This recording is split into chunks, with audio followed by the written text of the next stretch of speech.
protect future generations from climate change? If not, what more should they be doing? I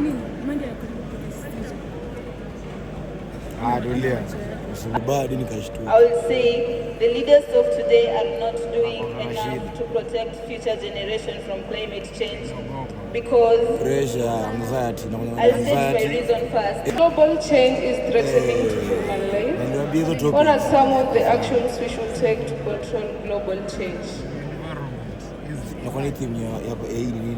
Thank you so much for the question. My name is Gloria Maraga. A student at ANU should be taken to help in the global change are things like collecting the garbages and refining them, like the plastics, that will help in cleaning the environment and will help curb the problems that might affect the global change. Second to that, we should reinforce on planting trees. That will help in maintaining our rainfalls. And that will help in global change because of our environment will be maintained, like the grass. Like you can see here in Nazarene, we have trees and it has kept our environment clean and yes, thank you.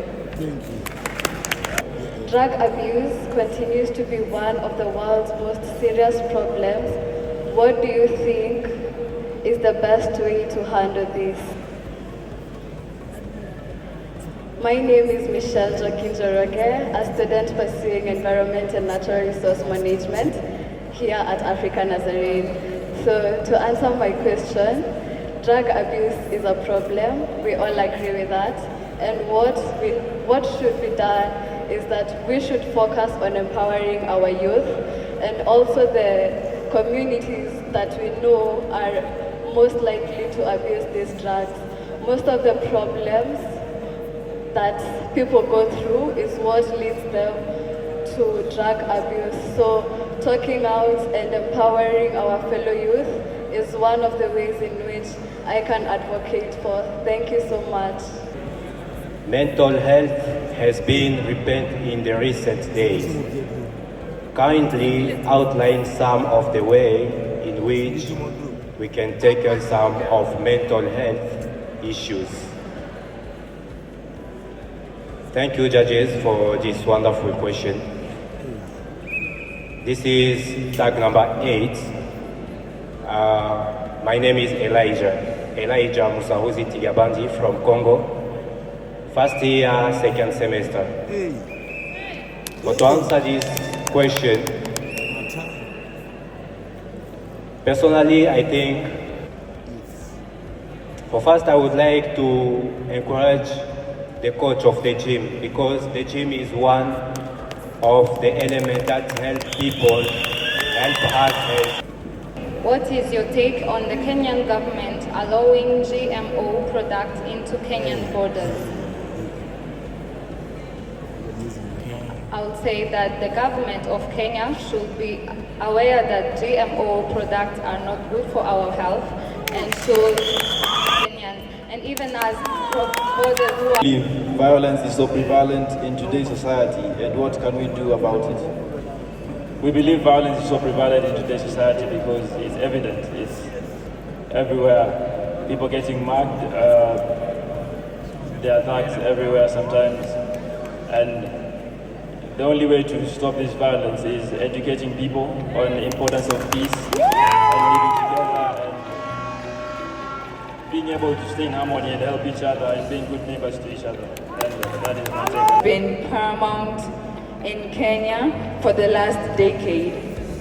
In my own opinion, what is the solution to the drought menace? My name is Monday Joseph from South Sudan, and I study peace and conflict, second year. and I'm here by the grace of the Lord. Thank you, judges, for the wonderful question you've given me today. And to answer the question, to my own opinion, I'd say one of the ways to cater for this solution is consult the local authorities about how to manage our farm products, for example, our maize. And my last point is also consulting the government about the issue of drought being an issue in Kenya. I'm going to read the question.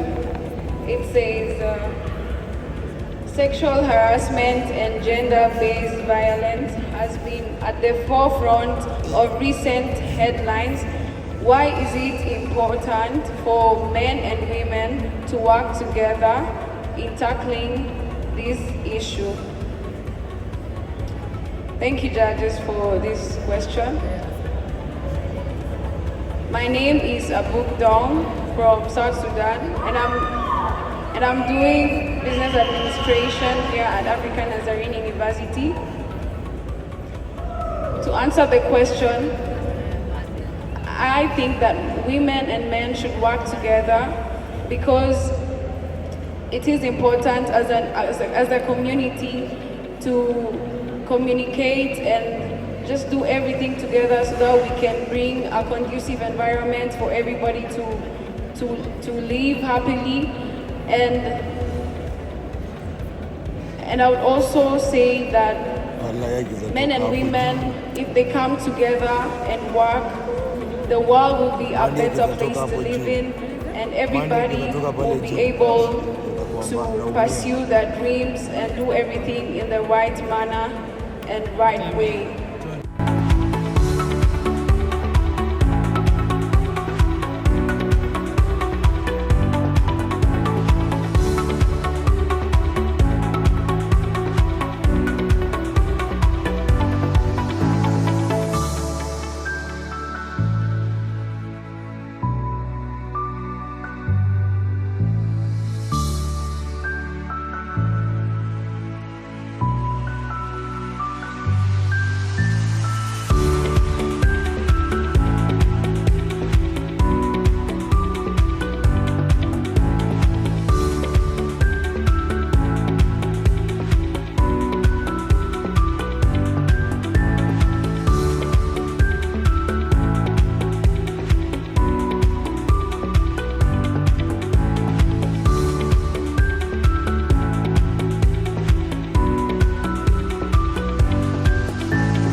So, the outgoing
in, just because when we announce who won.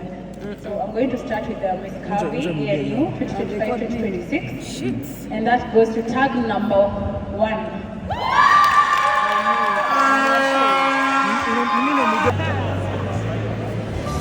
Wow, let's appreciate her, ladies and gentlemen. Wow. Wow, amazing. ENU 2025, ladies and gentlemen. Hey, it's the council.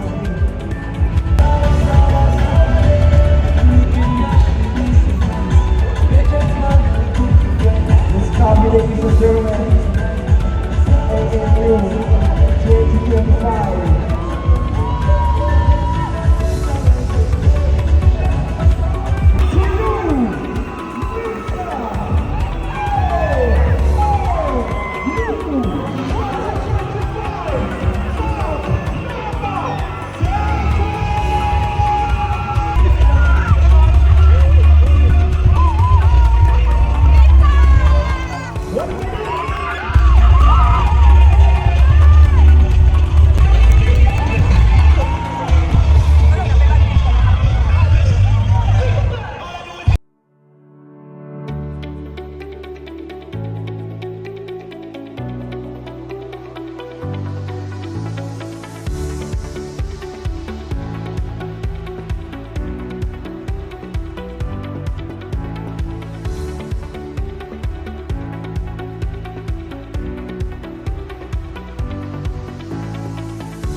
Goes to tag number 5.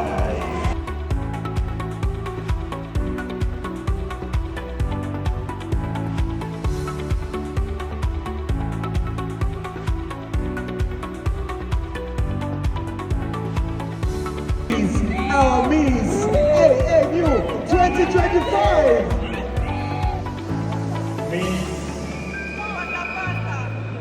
Miss African Nazarene University 2025-2026. Number 2.